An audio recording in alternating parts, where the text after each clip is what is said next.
Hello everyone, myself Kaushal Saran. Hope you are doing well. Today in this video we are going to discuss about quantum mechanics, which is physics at atomic and subatomic level. मैंने atomic and molecular physics और particle physics की complete videos बना रखी है और उसमें PYQ भी कुछ पार्टिकल वाली वीडियो में मैंने सॉल्व करवाए थे. तो if you find the video helpful you can go through it. आज की वीडियो का जो हमारा एम रहेगा, these are the topics which we are going to cover in this video. Black body radiation मतलब किस तरीके से क्वांटम मैकेनिक्स, क्योंकि जो क्लासिकल मैकेनिक्स थी वो एटॉमिक फिनोमेना जो थे उनको एक्सप्लेन नहीं कर पा रही थी. तो क्वांटम मैकेनिक्स कैसे इवॉल्व हुई, कैसे इसकी स्टार्टिंग हुई ब्लैक बॉडी रेडिएशन को एक्सप्लेन करने के लिए, और कैसे ये इतनी वाइड हो गई कि आज हर एक चीज़ क्वांटम मैकेनिक्स में थोड़ी बहुत मैनिपुलेट करके उसको एक्सप्लेन करे जा सकते हैं. तो हम स्टार्ट करते हैं ब्लैक बॉडी रेडिएशन से. Our first topic is black body radiation. तो इसमें सबसे पहले तो हम ये देखते हैं कि what is black body. What is black body? So black body is a material or a body which emit or absorb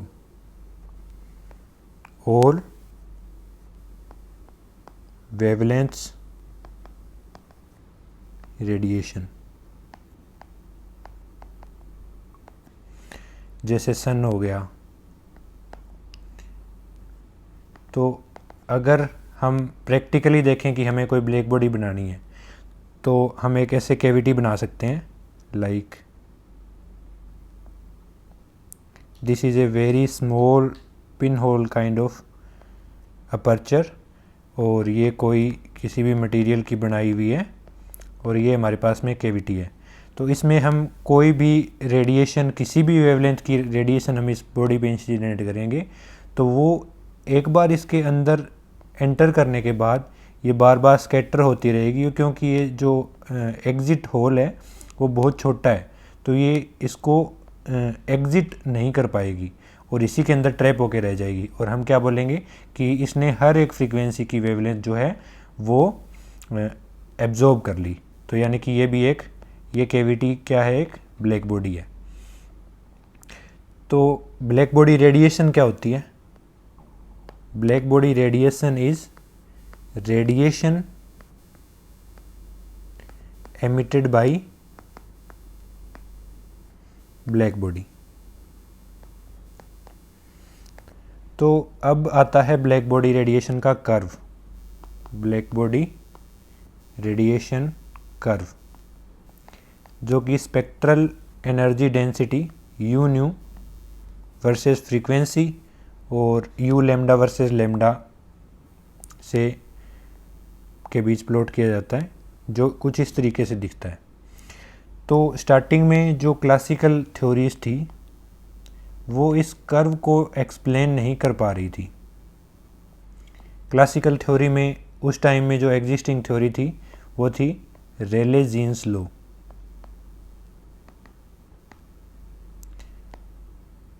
Rayleigh Jeans law ने क्या बोला? उन्होंने ये बोला कि जैसे कोई ये कैविटी है, ये हर एक टाइप की वेवलेंथ को एब्जॉर्ब और एमिट कर रही है.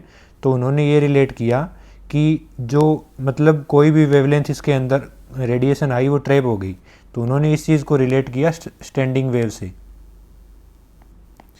कि जो इसके अंदर है कैविटी में स्टैंडिंग वेव बन रही है.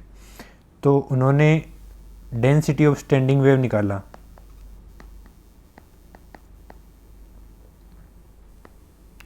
जो कि आया 8 pi nu square divide by C cube. फिर उन्होंने क्लासिकल थ्योरी में, स्टैटिस्टिकल में हम इक्विपार्टीशन थ्योरम पढ़ते हैं, उन्होंने ये बोला कि क्लासिकल मैकेनिक्स में ये कॉन्सेप्ट होता है कि कोई एटम के ऊपर जब कोई रेडिएशन आती है तो उसमें जो पोलराइजेशन वगैरह होता है और वो जिस फ्रीक्वेंसी की लाइट आ रही है या इलेक्ट्रोमैग्नेटिक वेव आ रही है उसी फ्रीक्वेंसी से वो ऑसिलेट करने लग जाता है और उसी फ्रीक्वेंसी को वो वापस एमिट कर देता है। तो उन्होंने ये बोला कि ये जो वॉल के अंदर जो एटम है ये ऑसिलेटर की तरह काम कर रहे हैं। तो ऑसिलेटर की काइनेटिक एनर्जी भी होती है और पोटेंशियल एनर्जी भी होती है। और इक्विपार्टीशन थ्योरम ये बोलती है कि each degree of freedom contains energy half KBT। तो kinetic energy half KBT plus potential energy half KBT, तो यानी कि टोटल KBT एनर्जी हर एक ऑसिलेटर और जो स्टैंडिंग वेव जनरेट कर रहा है उसके पास होगी। तो टोटल एवरेज एनर्जी क्या आ जाएगी, 8 pi nu square over C cube KBT। This formula was given by Rayleigh Jeans law. तो ये फॉर्मूला जो है अगर हम उसी कर्व में ड्रॉ करें तो ये एक्चुअल जो कर्व था और रेले जीन्स लॉ है वो स्मॉल फ्रीक्वेंसीज़ के लिए तो इसको एक्सप्लेन कर रहा था, लेकिन लार्जर फ्रीक्वेंसी पे ये इसको एक्सप्लेन नहीं कर रहा था। This is according to Rayleigh Jeans law और ये है एक्सपेरिमेंटल कर्व। यानी कि हम ये देख सकते हैं कि जैसे ही फ्रीक्वेंसी इन्फिनिटी जा रही है रेले जीन्स लॉ के अकॉर्डिंग एनर्जी डेंसिटी है वो भी इन्फिनिटी जानी चाहिए थी। इसको बोलते हैं अल्ट्रा वायलेट कैटेस्ट्रोफी, क्योंकि अल्ट्रा वायलेट जो लाइट है वो थोड़ी हाई एनर्जी वाली होती है, तो उस तरीके से इसको अल्ट्रा वायलेट कैटेस्ट्रोफी उस टाइम में नाम दिया गया था जिसको एक्सप्लेन नहीं करा जा रहा था। उसके बाद आते हैं प्लैंक्स फॉर्मूला। तो प्लैंक ने फॉर्मूला दिया किस बेसिस पे, उन्होंने बोला कि जो एटम है, जो ब्लैक बॉडी के जो एटम है रेडिएट कर रहे हैं, उन्होंने क्वांटाइजेशन का कॉन्सेप्ट दिया कि ये जो एटम है वो एनर्जी कंटिन्यूस फॉर्म में ना होके h न्यू के इंटीजर मल्टीपल में एनर्जी ट्रांसफ़र कर रहे हैं। वहाँ से उनको एनर्जी एवरेज एनर्जी मिली h nu divide by e⁻h nu KBT -1, जो कि हम वैसे भी पार्टीशन अगर इसका बेसिक देखें कि ये कैसे आई तो पार्टीशन फंक्शन से हम लिख सकते हैं। Partition function is summation e⁻ beta EI और हर एक लेवल के लिए like e⁻ beta h new plus e⁻ beta 2h new, इस तरीके से जब सम करते हैं तो यहाँ से पार्टीशन फंक्शन आएगा। और पार्टीशन फंक्शन से हम स्टैटिस्टिकल मैकेनिक्स से जानते हैं कि एवरेज एनर्जी होती है -del/del beta log of partition function. तो इस फॉर्मूले का यूज़ करके हम ये एनर्जी निकाल सकते हैं। तो उन्होंने बोला कि जो डेंसिटी ऑफ स्टेट का जो फॉर्मूला रेले जीन ने दिया है वो सही है, लेकिन KBT जो हम इक्विपार्टीशन थ्योरम से यूज़ कर रहे हैं वो यहाँ पे नहीं लागू होगी, और उन्होंने इसका यूज़ किया। तो इनके अकॉर्डिंग जो U न्यू का फॉर्मूला आया 8 pi nu square over C cube, ये तो डेंसिटी ऑफ स्टेट सही है, h nu divide by e⁻h nu KBT -1, और जो प्लैंक का फॉर्मूला बन गया 8 pi h nu cube over C cube 1 divide by exponential h nu over KBT -1। तो ये जो फॉर्मूला है Planck's formula, this was explaining the curve observed experimentally in a very accurate manner. So अब इससे related कुछ होते हैं कि ये जो मैक्सिमम पीक आ रही है, अगर हम देखें हमारे प्लॉट के अंदर U न्यू वर्सेस न्यू, इसकी जो ये पीक आती है ये एक पर्टिकुलर फ्रीक्वेंसी पे आती है। ये कैसे निकाल सकते हैं, तो ये हमारे पास में एक कर्व है और किसी भी कर्व का मैक्सिमा मिनिमा निकालने की कंडीशन हम जानते ही हैं। तो du न्यू वर्सेस न्यू, इसका डेरिवेटिव जहाँ पे 0 हो रहा है that will give the new maximum. तो यहाँ से वीन्स डिस्प्लेसमेंट लॉ आ जाता है, Wien's displacement law. What this law states, lambda maximum into temperature is equal to constant। यानी कि लैम्डा मैक्सिमम क्या है, वेवलेंथ करेस्पॉन्डिंग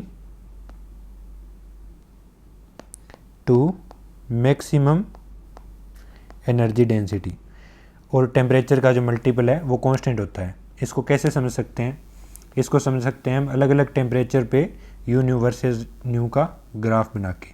और अगर इसको हम फ्रीक्वेंसी के टर्म में लिखना चाहें तो frequency is equal to C by lambda, तो फ्रीक्वेंसी है वो टेम्परेचर के डायरेक्टली प्रोपोर्शनल आ जाएगी। इसका मतलब हुआ अगर एक टेम्परेचर के लिए this is the black body curve at temperature T1, अब हम किसी दूसरे टेम्परेचर के लिए बनाना चाहें तो ये वाला पहले वाले के लिए था मैक्सिमम जो एनर्जी डेंसिटी आ रही है उसके करेस्पॉन्डिंग, और अगर हम टेम्परेचर को बढ़ा दें तो जो पीक है वो राइट शिफ्ट हो जाती है जब हम T2 is greater then T1m, तो राइट शिफ्ट होगी जब you new versus new plot किया है। और अगर हम इसी ग्राफ को u lambda versus lambda plot करें, इनकी जो शेप है दोनों की सेम ही होती है, बस डिफरेंस ये है कि इफ़ दिस इज़ T1 तो टेम्परेचर बढ़ाने पे जो पीक है वो लेमडा के करस्पॉन्डिंग में, क्योंकि लेमडा मैक्सिमम इन्वर्सली प्रोपोर्शनल है टेम्परेचर की, so if T2 is greater than T1 then lambda 2 will be less than lambda 1। अब इस यू न्यू का तो फॉर्मूला जो है हमारे पास आ गया कि 8 pi H nu cube over C cube 1 divide by exponential H nu divide by K B T minus 1। अब इसको लेमडा के टर्म में अगर लिखना चाहें तो हमें पता है कि यू न्यू डी न्यू, यानी कि न्यू और डी न्यू के बीच में जो एनर्जी डेंसिटी आ रही है वो लेमडा और डी लेमडा के बीच में जो एनर्जी डेंसिटी है उसके इक्वल होगी। तो यहाँ से U lambda will be U nu D nu by D lambda. तो अब यहाँ पे जो nu is equal to C by lambda लिख देंगे, और D nu by D lambda का जो मॉडुलस है उसको हम सी बाई लेमडा स्क्वायर ले लेंगे। तो यहाँ से जो यू लेमडा का एक्सप्रेशन आता है that is U lambda equal to 8 pi H lambda to the power 5 1 divide by exponential H C over lambda K B T minus 1। अब एक चीज़ ये देखते हैं कि टेम्परेचर के साथ ये जो पीक आ रही है लेमडा और इनमें कैसे डिपेंड करती है। तो U nu is equal to 8 pi H nu cube over C cube 1 divide by exponential H nu over K T minus 1, और U lambda is equal to 8 pi H lambda to the power 5 1 divide by exponential H C over lambda K T minus 1। Nu maximum is directly proportional to T, so U nu maximum यानी कि peak है वो T cube के proportional होगी। यहाँ से wins displacement law क्या बोलता है, lambda maximum into T is constant, so U lambda will be directly proportional to T raise to power 5, यानी कि ये जो टेम्परेचर के साथ इसमें जो पीक है वो ज़्यादा ऊपर जाएगी। अब जो प्लैंक्स थ्योरी है 8 pi H nu cube over C cube exponential H nu over K B T minus 1, तो ये चीज़ हम देखते हैं ना कि जब भी कोई क्वांटम मैकेनिकल रिजल्ट होता है वो हायर क्वांटम नंबर के लिए क्लासिकल रिजल्ट के साथ मैच होता है। तो वैसे ही जैसे हम न्यू स्मॉल लेंगे, क्योंकि स्मॉल पे हमें पता है कि क्लासिकल थ्योरी जो रेले जीन्स वाली थी वो इसको एक्सप्लेन कर पा रही थी, तो स्मॉल न्यू के लिए E H nu divide by K B T है, ये स्मॉल हो जाएगा, और E to power X is equal to 1 plus X जब एक्स स्मॉल होता है। तो यहाँ से क्या आ जाएगा, U nu is equal to 8 pi H nu cube divide by C cube 1 divide by 1 plus H nu over K T minus 1। तो यहाँ से हम देख सकते हैं U nu is equal to 8 pi nu square over C cube K B T, that is nothing but the Rayleigh Jeans law. और अगर higher new लें तब ये 1 का फैक्टर है, इसका कोई मीनिंग नहीं रहेगा क्योंकि एक्सपोनेंशियल वाली टर्म डोमिनेट कर जाएगी। तब जो एनर्जी डेंसिटी का फॉर्मूला आएगा that is 8πh nu cube over C cube e⁻⁻h nu over kBt। तो यहाँ से हम देख सकते हैं कि ये जो है दिस इज़ वीन्स लॉ। अब एनर्जी डेंसिटी का ये तो यू न्यू है हमारे पास में, that is spectral energy density. Spectral energy density means energy per unit area per unit time per unit frequency. हमें एनर्जी डेंसिटी का एक्सप्रेशन अगर निकालना हो, एनर्जी डेंसिटी होता है U इज इक्वल टू, इसको सभी फ्रीक्वेंसीज पे हम इंटीग्रेट कर दें तो यहाँ से आ जाएगा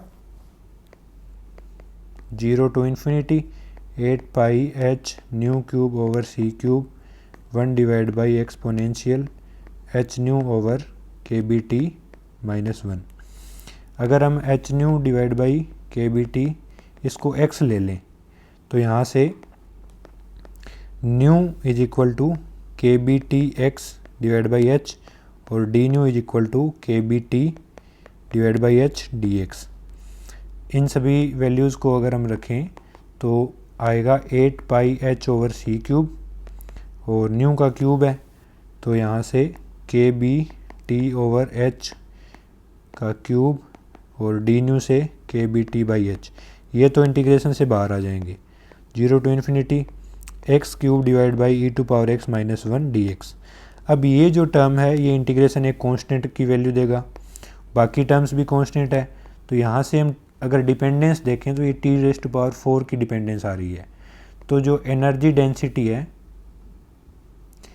energy density that is energy per unit area per unit time, it is directly proportional to t⁴ और जब ये प्रोपोर्शनलिटी का साइन हटता है तो यहाँ पे स्टीफेंस कांस्टेंट आता है, तो इसको बोलते हैं हम स्टीफेंस लॉ।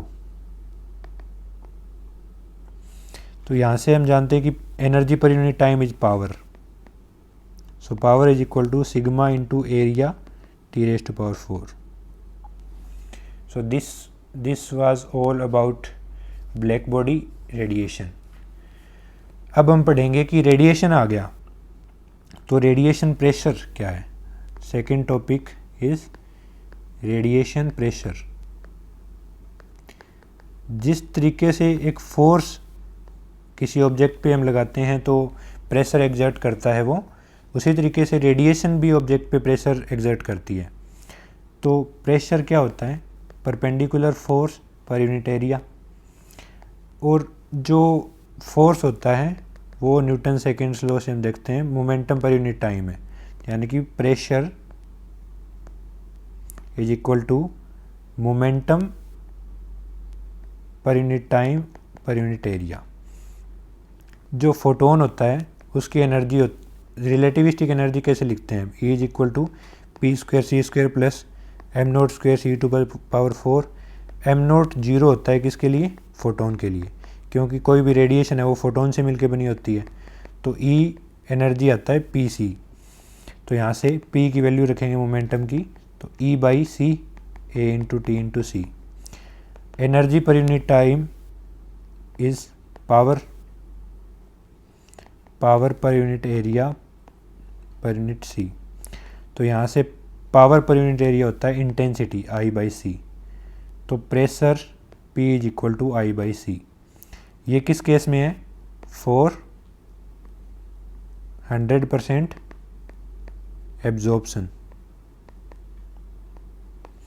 अब अगर कुछ रिफ्लेक्शन हो, लाइक ये है कोलिमेटेड रेडिएशन जब हो और कंप्लीट उसका नॉर्मल इंसिडेंस में टोटल एब्जॉर्प्शन हो रहा हो, अगर कुछ रिफ्लेक्शन होगा तो 1 + R/100। This is the pressure for reflection R%। अब दूसरा केस इसमें लेते हैं रेडिएशन प्रेशर में ओब्लिक इंसिडेंस का। This was for normal incidence, normal incidence. अब हम डिस्कस करने जा रहे हैं oblique incidence. This is a surface, यहाँ पे कोई ओब्लिक इंसिडेंस यानी कि एट एन एंगल थीटा कोई रेडिएशन आ रही है, तो ये हमारे पास है area of surface. This is area of surface और this is area of beam. तो ये लिख सकते हैं हम एरिया ऑफ बीम, इनके बीच एंगल थीटा बन रहा है। अब एरिया ऑफ बीम छोटा है, एरिया ऑफ सरफेस बड़ा है, तो हम इसको कैसे लिख सकते हैं, area of beam is equal to area of surface cos theta.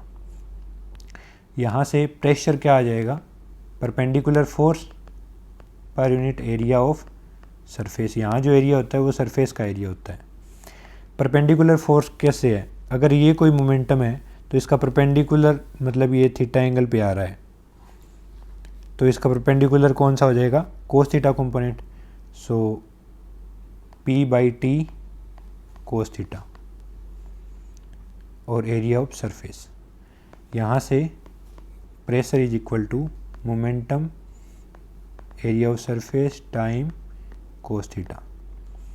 यहाँ से अगर देखें momentum is equal to E by C, area of surface into time into C into cos theta. तो प्रेशर आ गया यहाँ से। अगर एरिया ऑफ सरफेस को यहाँ से लिखें तो energy area of beam divide by cos theta, ये कोस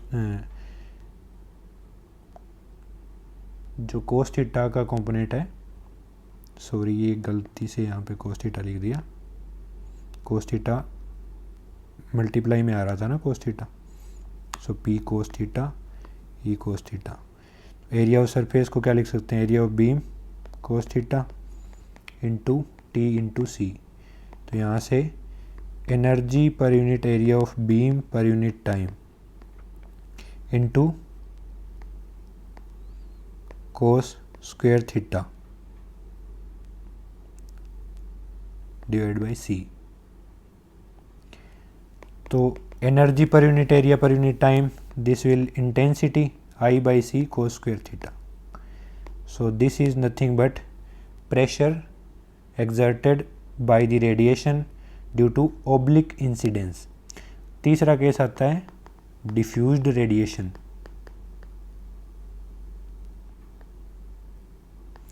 डिफ्यूज्ड रेडिएशन का मतलब हुआ ये कोई सरफेस है और इसके ऊपर हर एक एंगल से डिफ्यूज्ड रेडिएशन आ रही है।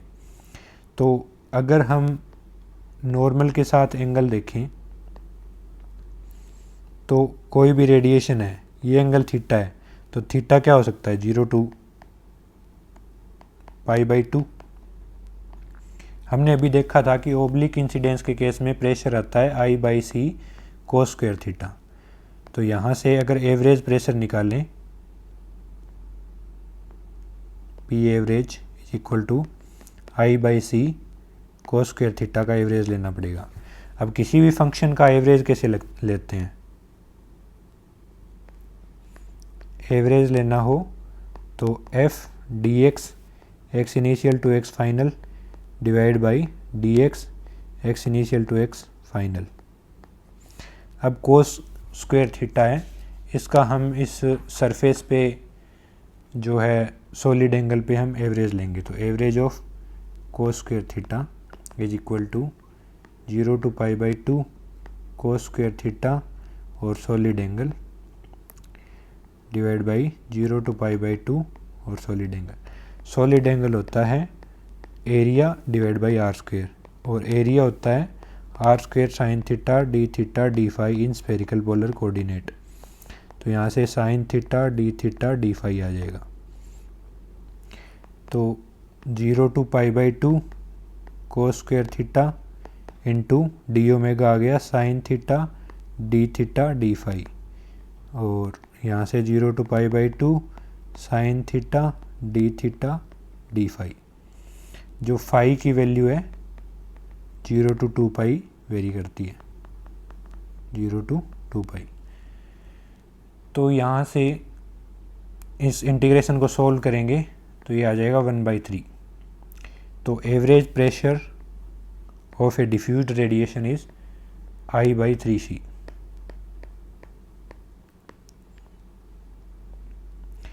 उसके बाद कुछ थर्मोडायनेमिक प्रॉपर्टीज आती है ब्लैक बॉडी रेडिएशन की।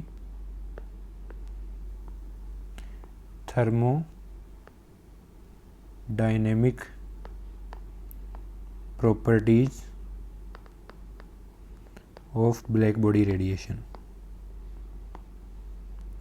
थर्मोडायनेमिक प्रॉपर्टीज में क्या, फर्स्ट हम अगर देखें adiabatic expansion of black body radiation. तो फर्स्ट लॉ ऑफ थर्मोडायनेमिक्स क्या बोलता है, dq is equal to du plus dw और du plus pdv। Adiabatic expansion discuss कर रहे हैं तो dq जीरो हो जाएगा, क्योंकि एडियाबैटिक एक्सपेंशन होता है उसमें no heat transfer is there, so dq zero हो जाएगा। और u हम एनर्जी डेंसिटी इनटू वॉल्यूम लिख सकते हैं, तो du की वैल्यू आ जाएगी u dv plus v du। तो u dv plus v du। अब हमने प्रेशर अभी देखा था I/3C होता है, और I/C is basically energy density, so U/3, तो प्रेशर U/3 dV। तो यहाँ से आ रहा है हमारे पास 4/3 U dV plus V du is equal to 0। So U du divide by U plus 4/3 dV by V is equal to 0. If we integrate and solve it, we will get ln U plus 4/3 ln V is equal to constant, that is nothing but U into V raised to power 4/3 is equal to constant। यहाँ से हम देख सकते हैं U is related to pressure, so हम लिख सकते हैं कि PV to the power 4/3 is equal to constant। अब जब हम गैसेस का डिस्कस करते हैं तो हम ये एडियाबैटिक जो प्रोसेस होती है उसमें लिखते हैं PV raised to power gamma is equal to constant, where gamma is adiabatic constant. तो जो gamma for black body radiation this comes out to be 4/3। और मोनोएटॉमिक गैस का हम देखते हैं, मोनोएटॉमिक वो क्या होता है 1+2 divide by degree of freedom 1+2/3 जो कि होता है 5/3। यानी कि ब्लैक बॉडी रेडिएशन का जो गामा है एडियाबैटिक कांस्टेंट वो 4/3 होता है और मोनोएटॉमिक गैस का 5/3 होता है। अब हम एक और चीज़ डिस्कस करते हैं, एंट्रोपी।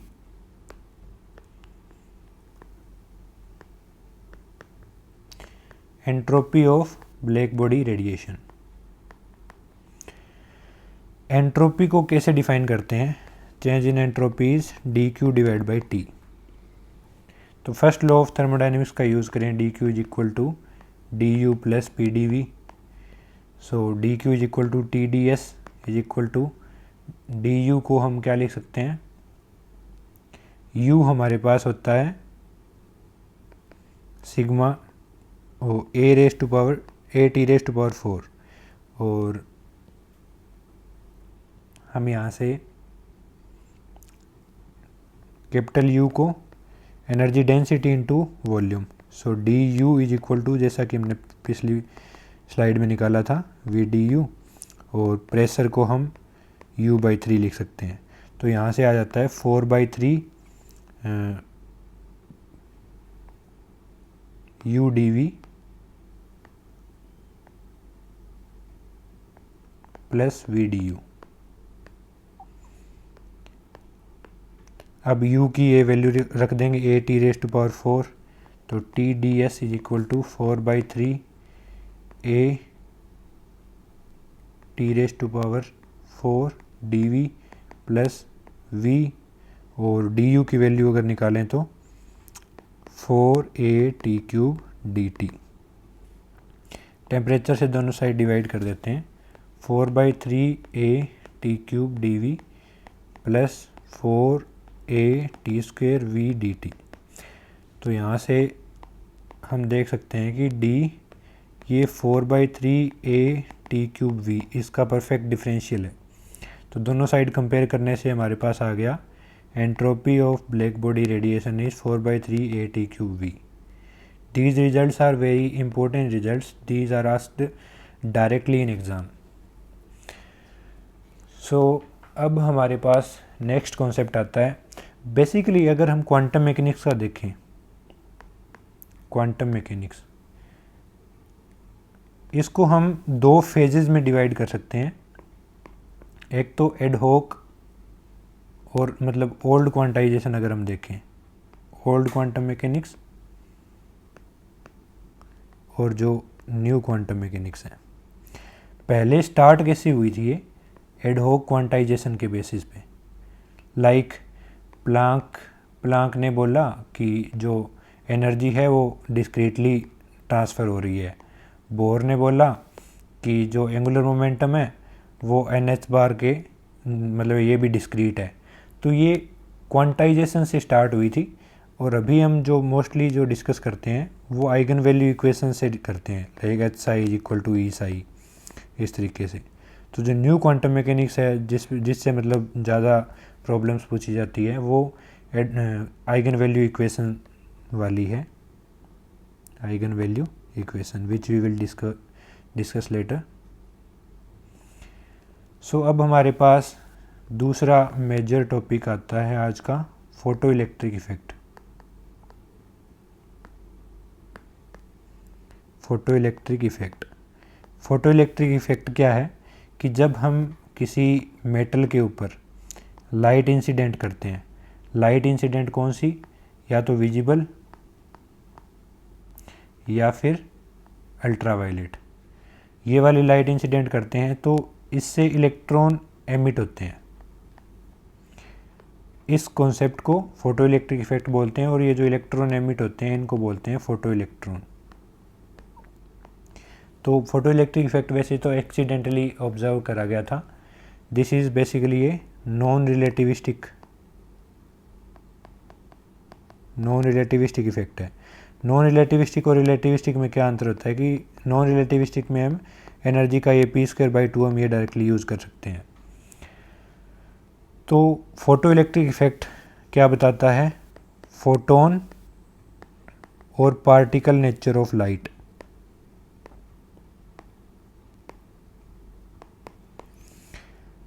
तो बेसिकली हम लाइट को पहले जो है वो वेव कंसीडर करते थे, तो ये कुछ फिनोमिनाज आए थे जिन्होंने पार्टिकल नेचर को सपोर्ट किया था। This is one of them.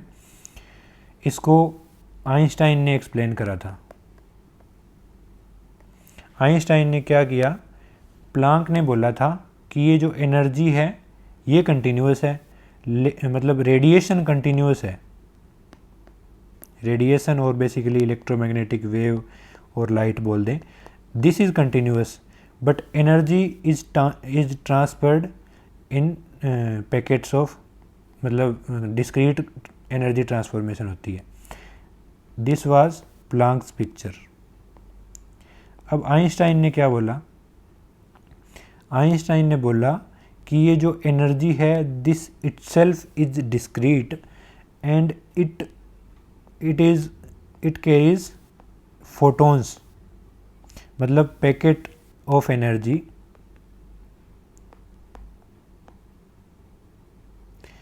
ये जिसको फोटोन बोलते हैं हम, इस तरीके की पिक्चर दी। जो फोटो इलेक्ट्रिक इफेक्ट था उसमें एक्सपेरिमेंटली क्या ऑब्जर्व करा गया था, एक्सपेरिमेंटल फैक्ट्स थे, facts of photo electric effect. First one was it was instantaneous. दूसरा था kinetic energy of electron is directly proportional to frequency of incident light.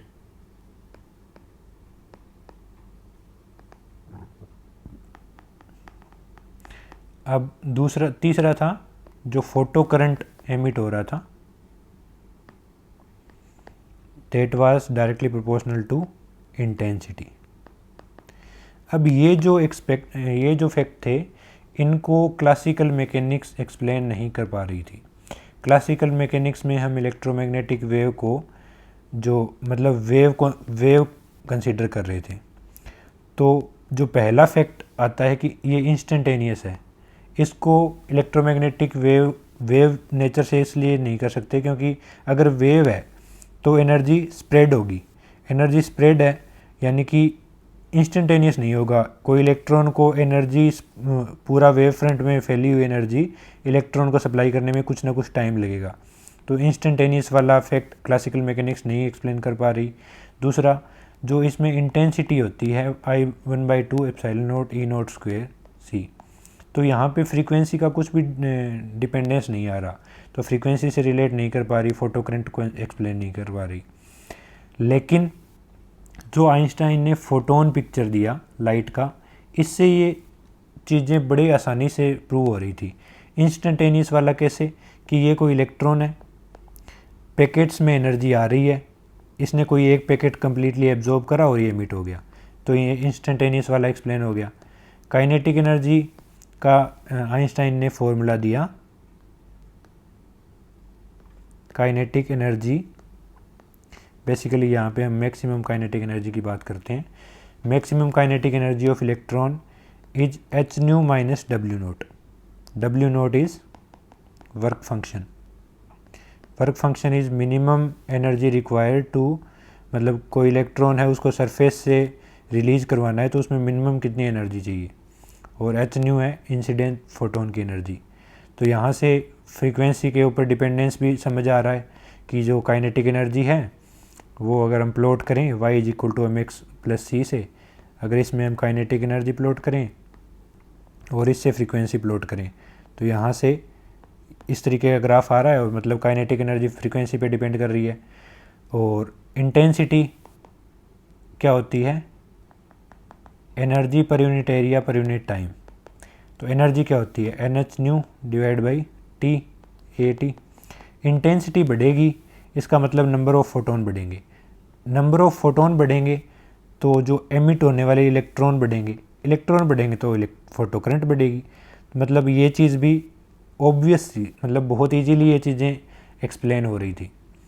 और अगर हम फोटो करंट का ये जो ग्राफ है ये काफ़ी इंपॉर्टेंट है इंटरव्यू पर्पज़ के लिए, क्योंकि इसमें हम यहाँ से देख सकते हैं कि इसकी स्लोप जो है y is equal to mx+c, slope जो है प्लांक कांस्टेंट से रिलेटेड है। तो हमें कोई ऐसे पूछे कि मतलब एक्सपेरिमेंटली प्लांक कांस्टेंट हम कैसे निकाल सकते हैं, तो हम फोटो इलेक्ट्रिक इफेक्ट से निकाल सकते हैं। दूसरा जो कर्व आया था फोटो करंट का IP वर्सेस वोल्टेज, तो अलग अलग इंटेंसिटी पे जो थी इस तरीके से आ रही थी। लाइक अगर ये इंटेंसिटी I1 है, ये I2 है, और I2 intensity is greater than I1, तो मैक्सिमम फोटो करंट तो बढ़ जाएगा, लेकिन ये जो स्टॉपिंग पोटेंशियल है Vs ये सेम रहेगा। क्यों? क्योंकि इंटेंसिटी तो ज़्यादा है लेकिन मैक्सिमम काइनेटिक एनर्जी तो सेम ही होगी ना, फ्रीक्वेंसी सेम है। अब इसमें एग्ज़ाम में कुछ क्वेश्चन आते हैं, उनसे रिलेटेड कुछ पॉइंट्स हैं प्रॉब्लम सॉल्विंग पर्पज़ के लिए,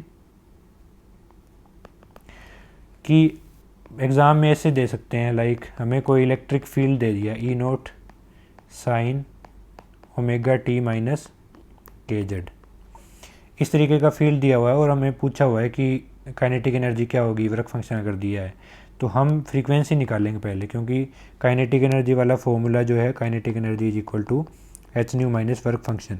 यहाँ से हमें फ्रीक्वेंसी की ज़रूरत है, तो ओमेगा क्या होता है 2π न्यू, तो यहाँ से न्यू की वैल्यू आ जाएगी ω/2π और वो हम यूज़ करेंगे। दूसरा कुछ क्वेश्चंस में हमें ऐसे दिया होता है E वेक्टर, कोई इलेक्ट्रिक फील्ड दिया हुआ है, क्योंकि जो फोटोन है इलेक्ट्रोमैग्नेटिक वेव है लाइट है, ये बेसिकली इलेक्ट्रिक फील्ड और मैग्नेटिक फील्ड से मिलके बनी होती है। तो इस तरीके से हमें कोई sine omega 2t minus kz ये दिया हुआ है। तो अब हमें ये देखना पड़ेगा, हमें निकालनी है काइनेटिक एनर्जी मैक्सिमम। वो कब होगी? जब फ्रीक्वेंसी मैक्सिमम होगी। तो हमें इसको निकालने के लिए वो फ्रीक्वेंसी यूज़ करनी है जो बड़ी है, और फिर ये वाला फॉर्मूला अप्लाई करना है। उसके बाद जो ये तो बता ही दिया कि फोटो इलेक्ट्रिक इफेक्ट जो है वो नॉन रिलेटिविस्टिक है। तो अब हमारा टॉपिक आता है next, Compton effect. Compton effect, photo electric effect तो एक्सीडेंटली ऑब्जर्व किया गया था। This Compton effect was planned and done. So quantum ये जो है रिलेटिविस्टिक है, यानी कि इसमें जो हमें एनर्जी क्यों है रिलेटिविस्टिक, इंसिडेंट फोटोन की एनर्जी बहुत ज़्यादा हाई होती है।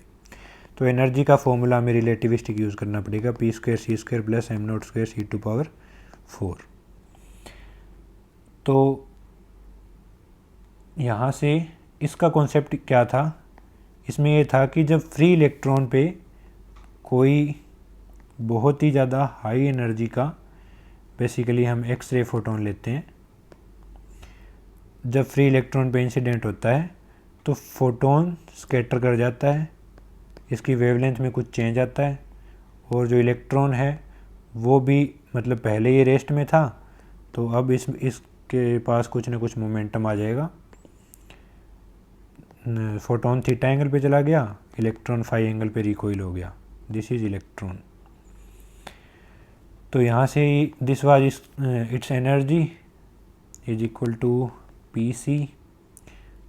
तो यहाँ से ये भी क्लासिकल मैकेनिक्स से एक्सप्लेन नहीं हो रहा था, क्योंकि क्लासिकल मैकेनिक्स में जो ये ऐसा कॉन्सेप्ट होता है कि कोई इलेक्ट्रॉन है या फिर कुछ भी चार्ज पार्टिकल है, उस पर रेडिएशन आएगी, तो ये न्यू फ्रीक्वेंसी है, तो ये भी न्यू फ्रीक्वेंसी से ऑसिलेट करने लग जाएगा।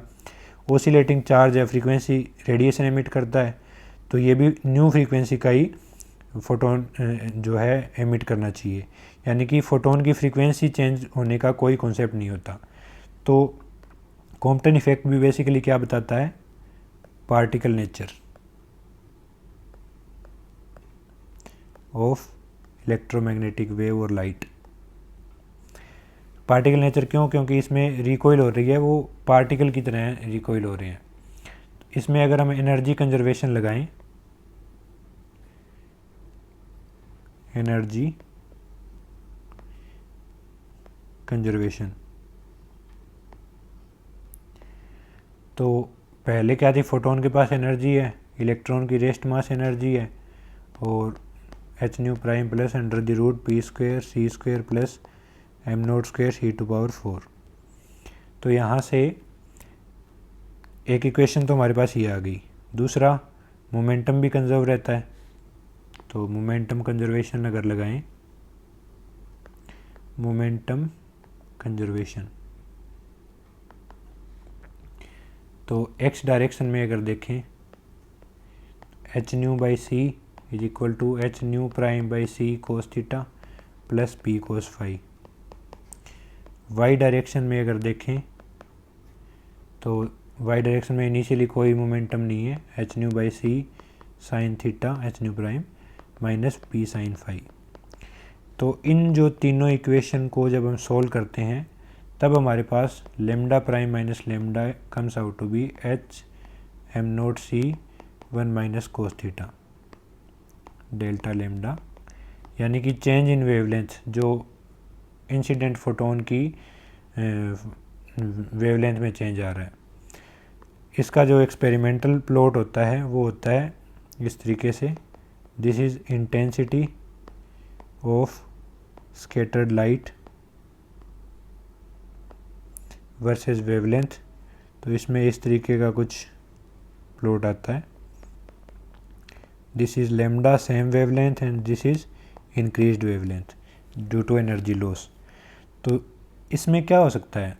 ये जो फ्री इलेक्ट्रॉन है, वैसे तो कुछ होता नहीं कि लाइक फ्री इलेक्ट्रॉन है उस पर फोटोन गिरा दिया, ये इसको फ्री इलेक्ट्रॉन क्यों बोलते हैं? ये होता बेसिकली ये इफेक्ट मेटल के ऊपर ही है। लाइक मेटल पे ही हम एक्सरे जो है वो इंसिडेंट करवाते हैं, लेकिन इसमें फ़र्क ये होता है कि एक्सरे की एनर्जी बहुत ज़्यादा हाई है, इसलिए इसको इलेक्ट्रॉन की जो एनर्जी है वो कम होने की वजह से ये ऑलमोस्ट फ्री लगता है, इसलिए इसको फ्री इलेक्ट्रॉन बोलते हैं। तो इसमें क्या होगा, जो इंसिडेंट एक्सरे है वो या तो लेटिस है उससे स्कैटर हो सकती है, और या इलेक्ट्रॉन से होगी। जब इलेक्ट्रॉन से होगी तब लैम्डा प्राइम हमारे पास बढ़ जाएगी। लेटिस से होगी तो यहाँ पे जो एम नोट है ये है मास ऑफ स्कैटरर, मास ऑफ स्कैटरर, यानी कि जिससे स्कैटर हो रहा है। तो लेटिस का मास कंप्लीट आएगा तो ये डेल्टा लैम्डा बहुत छोटी हो जाएगी, यानी कि this is due to scattering via lattice. यहाँ से जो डेल्टा लैम्डा का हमारे पास फॉर्मूला इंपॉर्टेंट है, lambda C 1 minus cos theta. ये लैम्डा सी है, इसको कॉम्पटन वेवलेंथ बोलते हैं। और अगर इलेक्ट्रॉन के लिए इसकी वैल्यू देखें, lambda C is equal to H over M naught C. So C से ऊपर नीचे मल्टीप्लाई कर देते हैं, H C divide by M C square. तो H C is equal to 1240 electron volt nanometer होता है, और M C square 0.511 mega electron volt. इसको जब सोल्व करेंगे तो 0.0248 एंगस्ट्रॉम आएगा। और एक और फॉर्मूला आता है, kinetic energy of electron divide by incident photon की energy is equal to delta lambda, lambda plus delta lambda. इस फॉर्मूले को वैसे मतलब लॉजिकली ऐसे याद रख सकते हैं कि डेल्टा लैम्डा है, अगर ये जीरो हुई इसका मतलब क्या है कि फोटोन ने स्कैटरिंग नहीं करी। फोटोन ने स्कैटरिंग नहीं करी तो काइनेटिक एनर्जी कहाँ से आएगी इलेक्ट्रॉन के पास, काइनेटिक एनर्जी जीरो होनी चाहिए, तो यानी कि काइनेटिक एनर्जी ऊपर ही आएगी इसमें। तो इस तरीके से इसको हम याद भी कर सकते हैं। तो इस तरीके से हमने देख लिया कि फोटो इलेक्ट्रिक इफेक्ट और कॉम्पटन इफेक्ट जो है वो पार्टिकल नेचर को शो करते हैं। अब हमारे पास जो क्वांटम मैकेनिक्स है वो इवॉल्व हुई, और मतलब हमारे पास बोर मॉडल आया ऑफ हाइड्रोजन एटम। बोर ने क्या, क्योंकि अब जो है एटम की स्टेबिलिटी ऑफ एटम्स,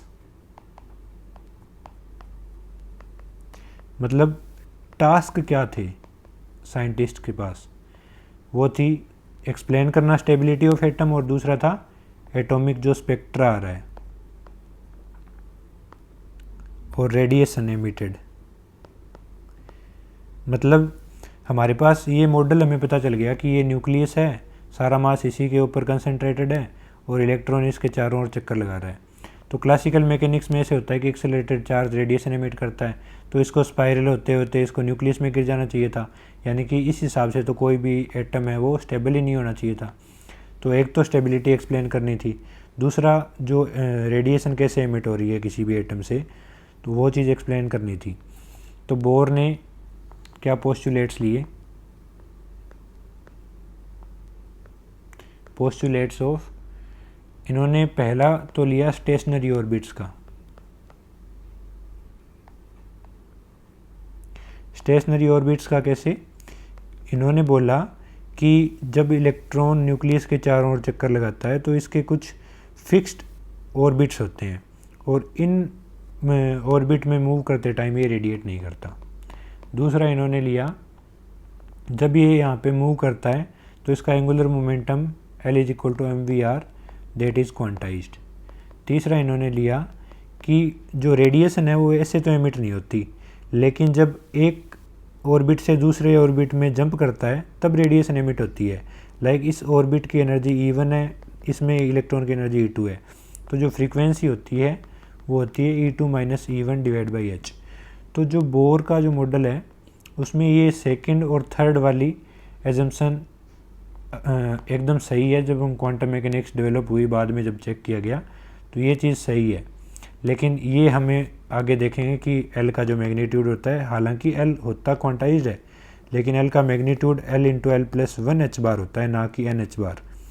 तो ये रॉन्ग थी बेसिकली, लेकिन अभी के लिए हम देखते हैं क्योंकि बोर मॉडल वाज काफ़ी सक्सेसफुल था ये मॉडल।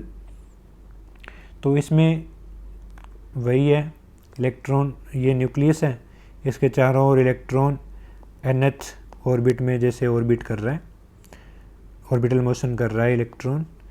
तो इसको सेंट्रीपिटल फोर्स जो है कूलम्ब फोर्स दे रहा है, यानी कि mv²/r is equal to E² divide by 4πε0 r²। This is first equation. और mvr is equal to NH bar, this is second equation. तो इन दोनों इक्वेशन को जब हम सोल्व करते हैं तब हमारे पास वेलोसिटी और रेडियस की कुछ वैल्यूज आती है।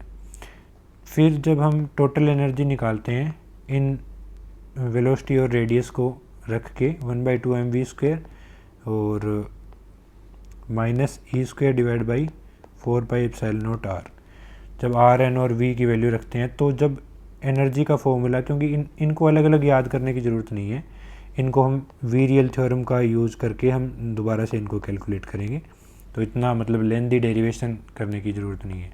एक एनर्जी का फॉर्मूला याद रख लेना, -z² e⁴ me divide by 2 into 4πε0² n² h²। तो एनर्जी की ये बाकी कांस्टेंट की वैल्यू वगैरह रख के जब हम कैलकुलेट करते हैं तो -13.6 डिवाइड बाई n² आता है। ये फॉर्मूला मेमोराइज कर लेना, क्योंकि इससे बाकी सारे फॉर्मूले आ जाते हैं। अब हमने यहाँ पे क्या किया है कि न्यूक्लियस को स्टेशनरी माना है, लेकिन ये दोनों जब दो चीज़ें टू बॉडी मोशन होती है तो ये सेंटर ऑफ मास के अबाउट होती है। तो यहाँ पे तो एक इलेक्ट्रॉन था, तो मतलब ऐसे कर सकते हैं, लेकिन क्योंकि न्यूक्लियस काफ़ी हैवी भी है लेकिन आइडियली हमें ऐसे करना चाहिए कि जो रिड्यूस्ड मास कॉन्सेप्ट है उसका यूज़ करके। तो रिड्यूस मास कॉन्सेप्ट का यूज़ करके जो एनर्जी का फॉर्मूला आता है वो होता है -13.6 z² divide by n² mu by me। कैसे आता है? क्योंकि me है, me की जगह हम रिड्यूस्ड मास रखेंगे म्यू आ गया ऊपर, दिस इज़ म्यू। अब हमें ये वाला -13.6 लाने के लिए me से ऊपर नीचे मल्टीप्लाई करना पड़ेगा, तो एक me ऊपर एक me नीचे, तो इस वाले को इंक्लूड करके ये -13.6 आ जाएगा और म्यू बाई me वो रह जाएगा, z² बाई n² आ जाएगा। अब डिपेंडेंस हमें देखनी हो तो 1/2 mv², एक तो ये एनर्जी है, इसको हम एनर्जी से कंपेयर करें तो जो वेलोसिटी इन nth ऑर्बिट है वो z/n के प्रोपोर्शनल आ जाती है। एक E² divide by 4πε0 rn is proportional, ये भी एनर्जी है, तो यहाँ से जो rn की प्रोपोर्शनलिटी आती है that is n² divide by z। This proportionality is used in exam problems. So अब हमारे पास एक आता है Bohr correspondence principle. Bohr correspondence principle ये क्या बोलता है कि for high quantum numbers quantum mechanical results matches with classical mechanical results। इसका अगर हम एग्जांपल देखें तो हम जो इलेक्ट्रॉन है उसकी फ्रीक्वेंसी जो एमिट करता है वो एक लेवल से दूसरे लेवल में आने पे उसको हम क्लासिकल मैकेनिकली और क्वांटम मैकेनिकली कैलकुलेट करते हैं। क्लासिकल मैकेनिक्स क्या बोलती है कि जब कोई चार्ज पार्टिकल एक्सेलरेट करता है तो जिस फ्रीक्वेंसी से वो रिवॉल्व कर रहा है उसी फ्रीक्वेंसी की वो रेडिएशन एमिट करता है। तो velocity is equal to distance upon time, ये r इसकी है, तो यहाँ से टाइम 1/टाइम और फ्रीक्वेंसी आ जाएगी velocity divide by distance. Velocity का प्रोपोर्शनलिटी हमने देखा था, यहाँ पे न्यू की प्रोपोर्शनलिटी कैसे आ जाएगी, v की प्रोपोर्शनलिटी है z/n और d है जो r है बेसिकली उसकी है n² बाई z। तो यहाँ से जो फ्रीक्वेंसी आ रही है उसकी प्रोपोर्शनलिटी क्या आ गई, 1/n³। अब एनर्जी हमने देखा था -13.6 n², इसके प्रोपोर्शनल होती है हाइड्रोजन एटम के लिए। अब लाइक एक तो है n+1 स्टेट और एक है nth स्टेट, तो इलेक्ट्रॉन इसमें से जंप कर रहा है, तो फ्रीक्वेंसी क्या आ जाएगी, En+1 - En/h। तो यहाँ से -13.6 कॉमन ले लिया, 1/n+1 का होल स्क्वायर -1/n², और यहाँ पे h आ गया। यहाँ से अगर हम इसको सॉल्व करें डिपेंडेंसी चेक करने के लिए, तो n² × n+1 का होल स्क्वायर, यहाँ से आ गया n² - n² - 1 -2n। तो यहाँ से हम देख सकते हैं कि 2n+1 frequency directly proportional to n² × n+1। अब क्वांटम नंबर बहुत ज़्यादा हाई अगर लें तो 2n+1 is directly proportional to n+1 is also, इसकी स्क्वायर थी तो ये भी n²। तो यहाँ से हम देख सकते हैं कि 1/n³ आ रहा है, यानी कि ये हमने क्वांटम मैकेनिकल रिजल्ट्स को for high quantum number calculate किया है, और ये हमारा क्लासिकल मैकेनिक्स रिजल्ट है, तो ये दोनों मैच कर रहे हैं। उसके बाद हमारा नेक्स्ट कॉन्सेप्ट आता है हाइड्रोजन एटम का जो स्पेक्ट्रम होता है, हाइड्रोजन एटम स्पेक्ट्रम। ये इसमें क्या होता है, Lyman series, Palmer series, Paschen, bracket, फुन और हमफ्री, इस तरीके से होता है। लाइमन सीरीज कब होती है, जब किसी भी n इनिशियल स्टेट से n फाइनल इक्वल टू 1 में ट्रांजिशन हो। बार्मर इनिशियल कोई भी स्टेट से फाइनल जो है सेकंड स्टेट होनी चाहिए। कोई भी इनिशियल स्टेट से जब थर्ड स्टेट में आता है तो पाशन, और इसी तरीके से फोर्थ में आता है तो ब्रैकेट, और फिफ्थ वाले में आता है तो हमफ्री, फुन सॉरी। तो ये जो होती है ये विजिबल रीजन में होती है, और लाइमन है ये यूवी, अल्ट्रावायलेट, और ये सभी इंफ्रारेड रीजन में होती है।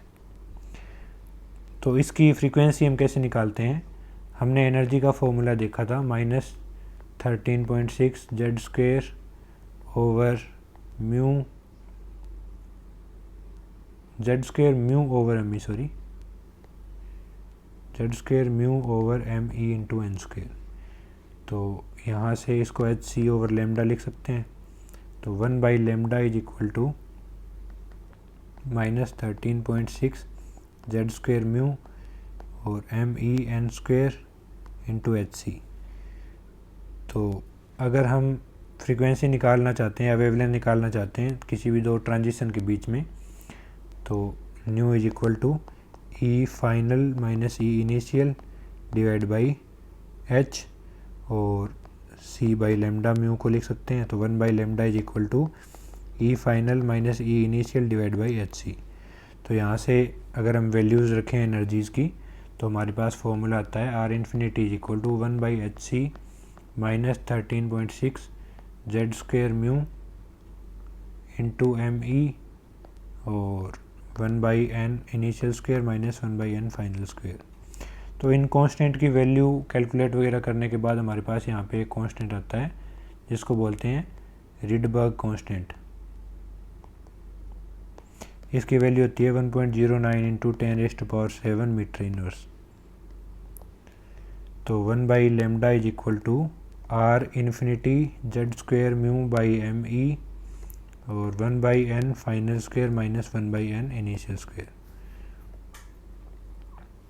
This is used to calculate the wavelength emitted in different transitions. अब हमारे पास क्वांटम मैकेनिक्स में, या बेसिकली ये तो क्लासिकल मैकेनिक्स का ही एक कॉन्सेप्ट है, virial theorem. This is a very important and interesting theorem.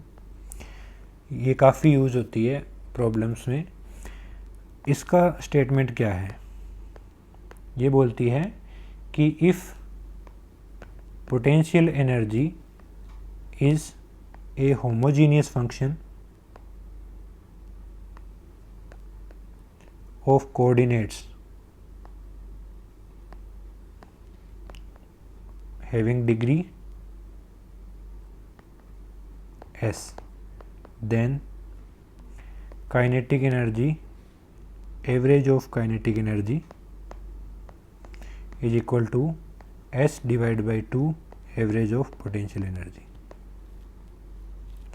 तो यहाँ पे ये बोला गया है कि होमोजीनियस फंक्शन क्या होता है, F alpha X alpha Y should equal to F X Y, यानी कि एक्स और वाई को हम किसी कांस्टेंट से मल्टीप्लाई भी कर दें तो भी एक्स और वाई की हर टर्म के अंदर पावर सेम होनी चाहिए ताकि वो कैंसिल हो जाए और एफ एक्स वाई हमें वापस मिल जाए। This is condition of homogeneity. तो अब अगर हम देखें हमारे पास जो हाइड्रोजन एटम में है पोटेंशियल एनर्जी यू क्या होती है, minus E square divide by 4πε0r, यानी कि यहाँ पे एस की वैल्यू क्या है -1। तो अगर ये फॉर्मूला लगाएं तो काइनेटिक एनर्जी का एवरेज क्या है -1/2 average of potential energy. Total energy क्या होती है, काइनेटिक एनर्जी और पोटेंशियल एनर्जी का सम होता है। अगर हम इनका एवरेज लें तो इसका यूज़ करके मैंने बोला था ना कि एनर्जी का फॉर्मूला याद कर लेना, E is equal to -z² e⁴me divide by 2 into 4πε0² n² h²। इसको हम यूज़ कर लेंगे बाद में अगर दोनों साइड एवरेज लें फॉर एग्ज़ाम्पल हमें काइनेटिक एनर्जी को रिलेट करना है। तो यहाँ से क्या आ गया, potential energy is equal to -2 time kinetic energy, तो इसका एवरेज लेंगे तो काइनेटिक एनर्जी का एवरेज आ जाएगा माइनस ऑफ टोटल एनर्जी। तो यानी कि काइनेटिक एनर्जी क्या आ गई, z² e⁴m divide by 2 into 4πε0² n² h²। Kinetic energy होती क्या है 1/2 mv²। nth ऑर्बिट में अगर हम स्पीड को इससे लिखें 2 इंटू 4πε0² n² h²। तो यहाँ से हम देख सकते हैं ना कि हम स्पीड का फॉर्मूला डायरेक्टली लिख सकते हैं z² divide by 4πε0 nh²। Similarly kinetic energy को हटा के अगर पोटेंशियल एनर्जी लिख दें उस रिलेशन का यूज़ करके तो यहाँ से हमें रेडियस का फॉर्मूला आ जाएगा। तो यानी कि यहाँ से रेडियस का फॉर्मूला आएगा 4πε0 n² h² divide by z² m। तो ये दोनों फॉर्मूले याद नहीं करने, हमें वीरियल थर्म्स की मदद से हम निकाल सकते हैं, बस हमें डिपेंडेंसी याद रखनी है। Like Vn is equal to z/n और Rn है वो डायरेक्टली प्रोपोर्शनल होता है n²/z। ये डिपेंडेंसी याद रखनी है, वो भी हम एनर्जी से रिलेट कर सकते हैं एक्चुअली। तो उसके बाद आता है बोर सोमरफेल्ड क्वांटाइजेशन।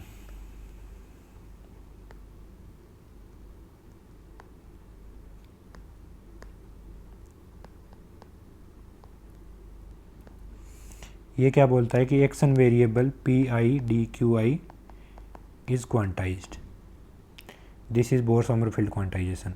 इसका यूज़ करके हम जो ये बोर ने जो कंडीशन यूज़ की थी वो भी हम सर्कुलर ऑर्बिट के लिए इसके लिए हम वो कंडीशन भी डेराइव कर सकते हैं। लाइक पी थीटा हो जाएगा, सर्कुलर ऑर्बिट है तो एन एच बार नहीं होता, इसमें एन एच होता है।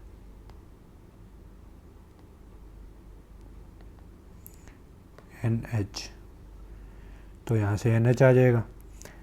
तो पी थीटा कॉन्स्टेंट है और D theta is equal to N H. Circular orbit में 0 to 2π होता है, तो P theta is equal to mvr is equal to N H over 2π is equal to N H bar. तो that was the quantization condition used by Bohr. अब अगर particle in box है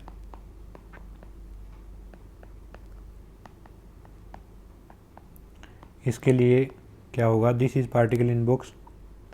यहाँ पे इनफाइनाइट पोटेंशियल वेल है और इसकी width है 0 to a।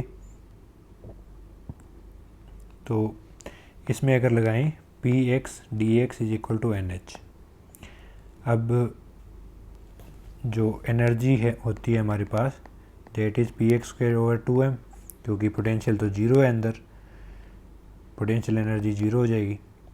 px is equal to √2me, that is a constant, क्योंकि एनर्जी कांस्टेंट है पार्टिकल की।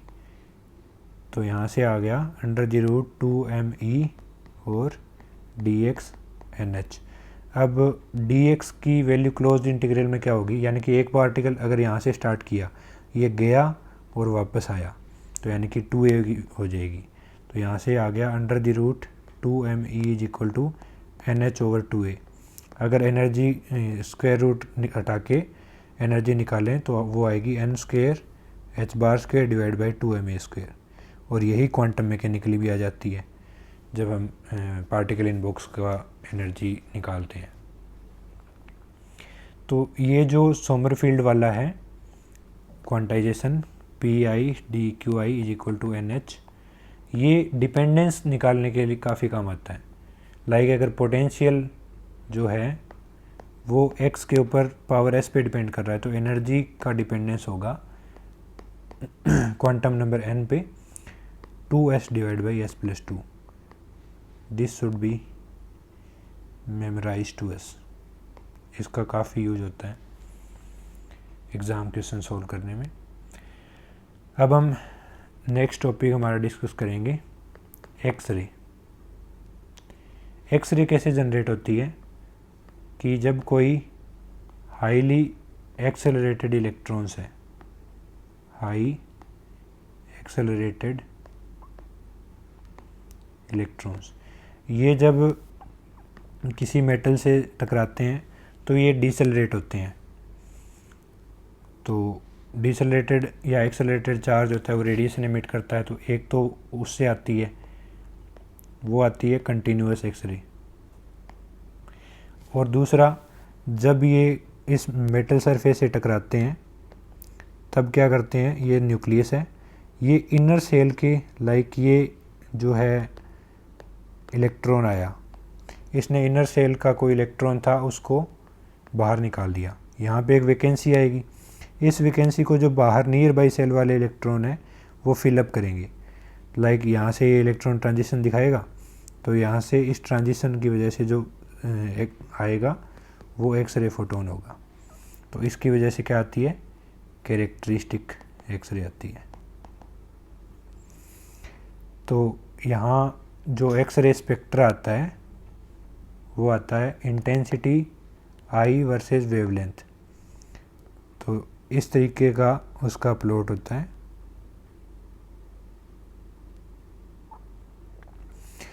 This is K alpha and this is K beta line. K alpha कौन सी होती है, like K shell, L shell, M shell है, तो ये क्या होती है, N is equal to 2, this is N is equal to 3, N is equal to 4, N is equal to 1, sorry 2 and 3। तो जब K सेल वाला इलेक्ट्रॉन बाहर गया, तो अगर L सेल वाला इलेक्ट्रॉन आ रहा है उसको फिल करने के लिए, तो इसके करस्पॉन्डिंग जो होती है वो K अल्फ़ा लाइन होती है। और अगर M सेल वाला आ रहा है तो इसके करस्पॉन्डिंग जो होती है वो K बीटा लाइन होती है। अब हमें पता है कि एनर्जी डिफरेंस K और L सेल के बीच में कम होता है और K और M के बीच में ज़्यादा होता है, तो जो वेवलेंथ होती है वो K अल्फ़ा की ज़्यादा होगी, तो इसलिए ये यहाँ पे आता है। अब इंटेंसिटी K अल्फ़ा की ज़्यादा क्यों है, क्योंकि जो पास वाला सेल है उधर से इलेक्ट्रॉन आने की प्रोबेबिलिटी, वो वाला फिल होने की प्रोबेबिलिटी ज़्यादा होती है, इसलिए इसकी इंटेंसिटी ज़्यादा है। अब ये एक लेमडा मिनिमम है। लेमडा मिनिमम क्या रिप्रेजेंट कर रहा है, जो हमारे पास एक्सेलरेटेड इलेक्ट्रॉन आ रहे थे, फॉर एग्जांपल वो V पोटेंशियल से अगर एक्सेलरेटेड थे तो उनकी एनर्जी थी EV।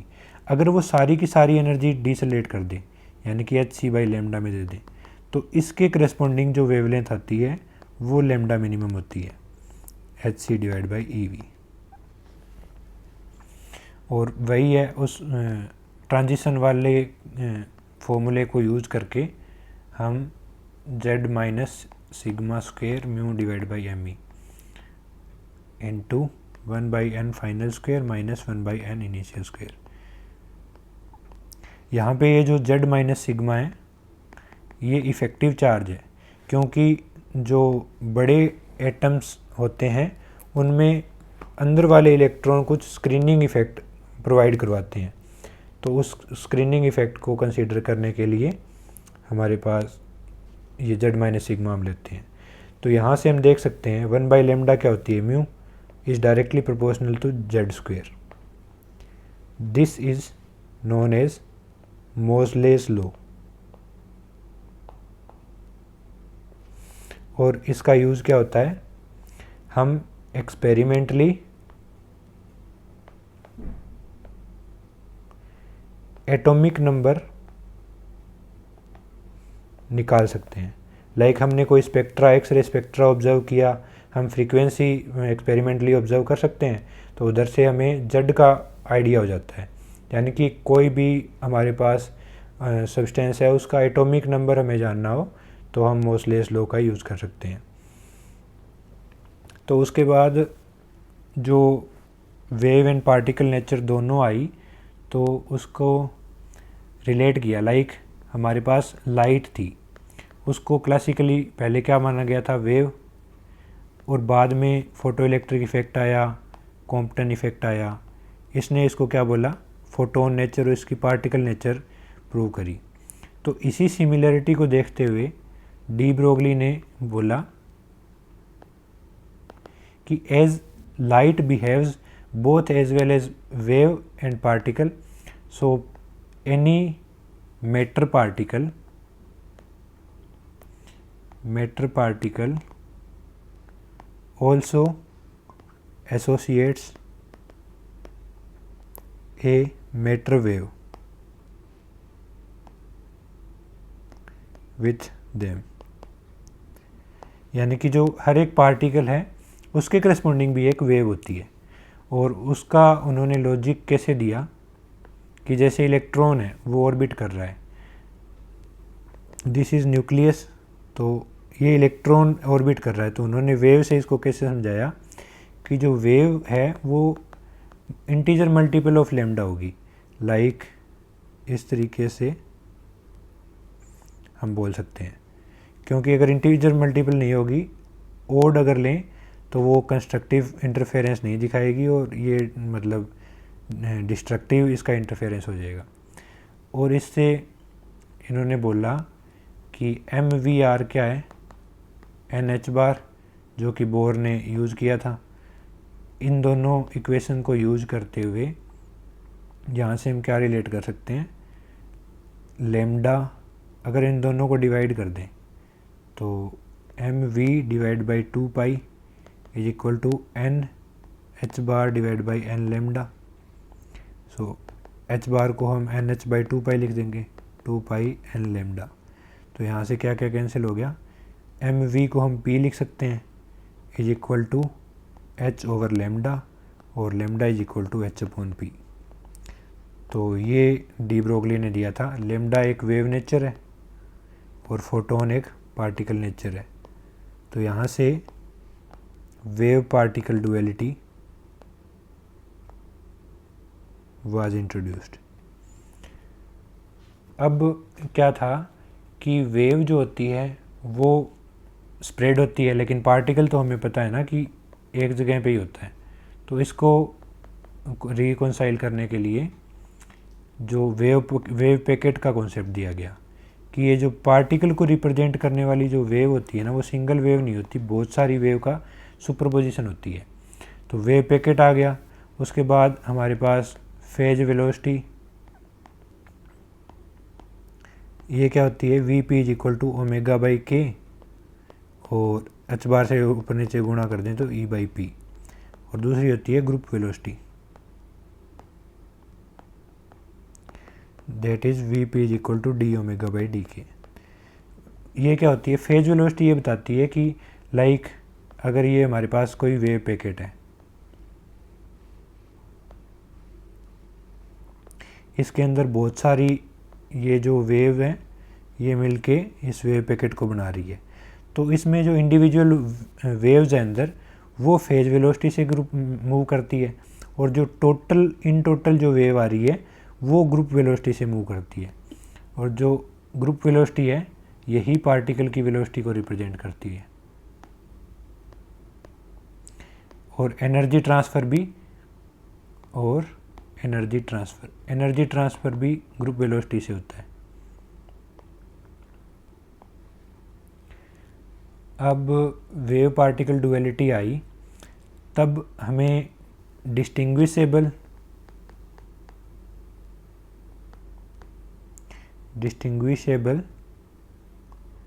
और इनडिस्टिंग्विशेबल पार्टिकल में फ़र्क करना था। तो जो अगर वेवलेंथ आ रही है वो साइज से बड़ी आ रही है, तब क्या हो जाएगी, ओवरलैपिंग हो जाएगी और हम पार्टिकल को डिस्टिंग्विशेबल नहीं कर पाएंगे। तो यानी कि उस टाइप के पार्टिकल आ गए quantum mechanical indistinguishable particles.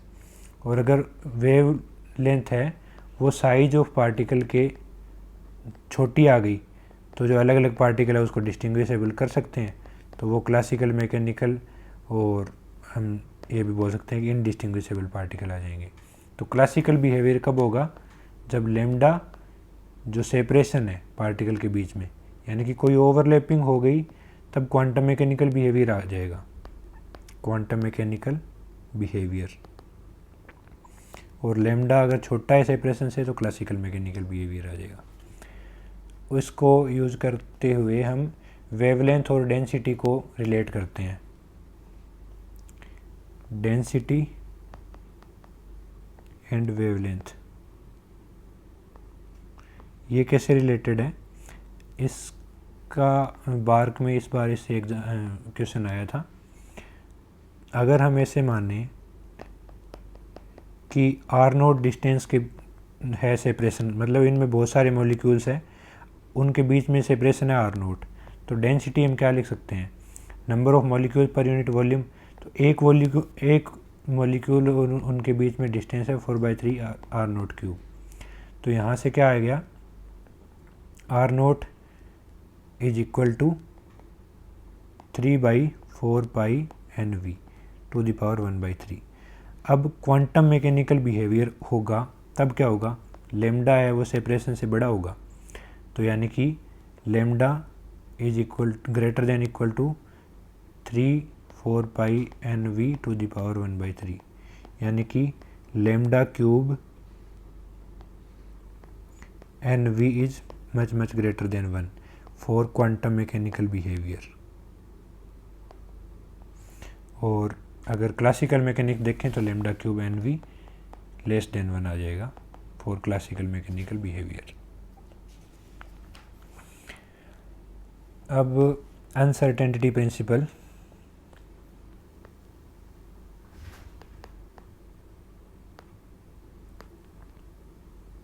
Uncertainty principle क्या बोलता है, इसका जनरल अगर देखें तो डेल ए डेल बी, अगर ए और बी कोई क्वांटिटी है तो इनका कम्यूटेटर ब्रैकेट ए बी है, तो यहाँ से ये अनसर्टेनिटी प्रिंसिपल है। ये क्या बोलता है, इफ़ मतलब two quantity which do not commute, यानी कि इनका कम्यूटर ब्रैकेट 0 नहीं है, can not be measured simultaneously accurately. इसमें जो वर्ड आ रहे हैं साइमल्टेनियसली और एक्यूरेटली, ये काफ़ी इंपॉर्टेंट है कि अगर कोई दो क्वांटिटी है जो कम्यूट नहीं कर रही है, वो एक साथ, जैसे x और px है, उनका कम्यूटेटर ब्रैकेट हमें पता है अटैच बार है, यानी कि 0 नहीं आ रहा, तो ये कम्यूट नहीं कर रही, तो इसीलिए हम बोलते हैं कि x और px को हम एक साथ यानी कि साइमल्टेनियसली और फुल दोनों को एक्यूरेटली मेज़र नहीं कर सकते। इनके बीच में अनसर्टेनिटी कुछ इस तरीके से होगी। सिमिलरली इसी तरीके से एनर्जी और टाइम के बीच में भी अनसर्टेनिटी होती है। अब इसका एक्सपेरिमेंटल जस्टिफिकेशन अगर देखें, एक्सपेरिमेंटल जस्टिफिकेशन, ये हम कैसे बता सकते हैं, जो डिफ्रैक्शन है, फॉर एग्ज़ाम्पल इलेक्ट्रॉन डिफ्रैक्शन, कि ये कोई स्लिट है, हमने एक इलेक्ट्रॉन की बीम इस पे इंसिडेंट करवाई, तो एक्सरे डिफ्रैक्शन में ये देखा गया कि ये जो इलेक्ट्रॉन आ रहे थे, इनसे करस्पॉन्डिंग अगर lambda is equal to h/p वाली वेवलेंथ की अपर्चर हम इधर रखें, तो इससे जो पैटर्न आ रहा था वो डिफ्रैक्शन पैटर्न मिल रहा था, जैसा कि हम वेव में देखते हैं। तो ऐसा क्यों हो रहा है?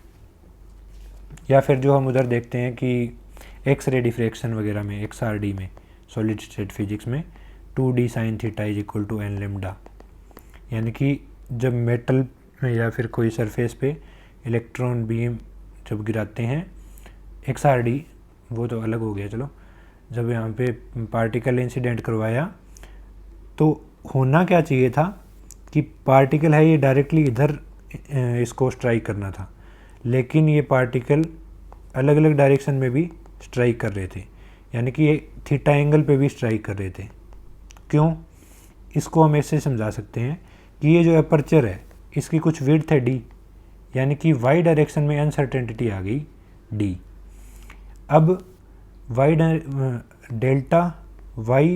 Delta P Y is of the order of h bar, तो डेल्टा y में हमारे पास में d आ गई, तो डेल्टा पी वाई है वो क्या आएगा h बार बाई डी, यानी कि पी वाई में जो अनसर्टेनिटी आ गई h बार बाई डी।